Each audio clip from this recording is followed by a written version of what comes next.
बिस्मिल्लाहिर्रहमानिर्रहीम।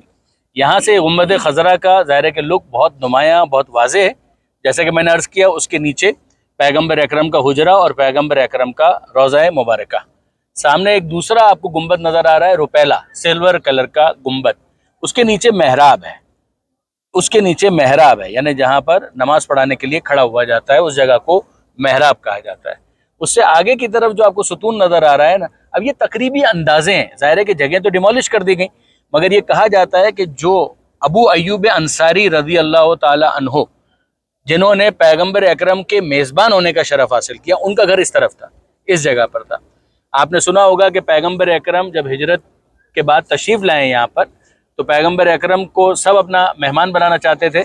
तो पैगम्बर अकरम ने ये जुमला इरशाद फरमाया कि खल्लू सबीलहा फ़इन्नहा मामूरा, कि मेरी ऊँटनी का रास्ता छोड़ दो, उसको पता है कि उसको कहाँ पर रुकना है। ये खुद पैगम्बर अकरम का जुमला बताता है कि पैगम्बर अकरम के मामलात खुदा के साथ क्या थे, कि ऊँटनी को भी पता है कि कहाँ पर रुकना है।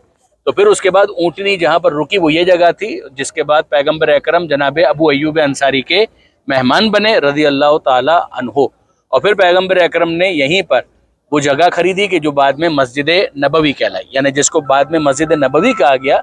वो जगह किसी की मिल्कियत थी, पैगम्बर अकरम ने उसके ऊपर कोई कब्ज़ा नहीं किया। पैगम्बर अकरम ने बाकायदा उसकी पेमेंट करके उस जगह को ख़रीदा और उस जगह के ऊपर मस्जिद को तामीर किया गया, जो इस्लाम की फिर दूसरी सबसे बड़ी मस्जिद कहलाई मस्जिदुल हराम के बाद, मस्जिद नबवी। ये आप जहन में रखिएगा, खाने काबा वाली मस्जिद मस्जिदुल हराम, ये वाली मस्जिद मस्जिद नबवी। ये लेकिन ये कि बहरहाल ये अहमियत के एतबार से, वरना अगर आप तरतीब के एतबार से देखें तो मस्जिद क़ुबा इससे पहले तामीर हुई थी। तो मस्जिद क़ुबा हिस्टोरिकली उससे पहले तामीर हुई, लेकिन ये कि बहरहाल सवाब के एतबार से मस्जिदुल हराम के बाद जो दूसरा नाम फ़ौरन जहन में आता है वो मस्जिद नबवी का है। यहीं पर जहाँ जनाब अबू अय्यूब अंसारी का मकान था, फिर बाद में इसी जगह पर इसी के बराबर में कहीं पर छठे इमाम इमाम जाफ़र सादिक अलैहिस्सलाम का मकान भी था। फिर इसी जगह पर या थोड़ा सा महल्ला बनी हाशिम के टूवर्ड्स चौथे इमाम का बाकायदा एक लंगर खाना, जिसको आज की इस्तिलाह में कहा जाएगा, कि बाकायदा दस्तरखान होता था, लोग आते थे। करबला के वाक़े के बाद चौथे इमाम ने बहुत सारे काम किए, उनमें से एक काम ये भी था। तो वो काम जिसके अंदर लोगों की पजीराई करना, लोगों को खाना खिलाना, उसके हवाले से भी ठीक ठाक एक बड़ा एहतमाम होता था और दस्तरखान बिछाया जाता था, वो भी यहीं पर हुआ करता था। अब थोड़ा सा इस तरफ आगे बढ़िए।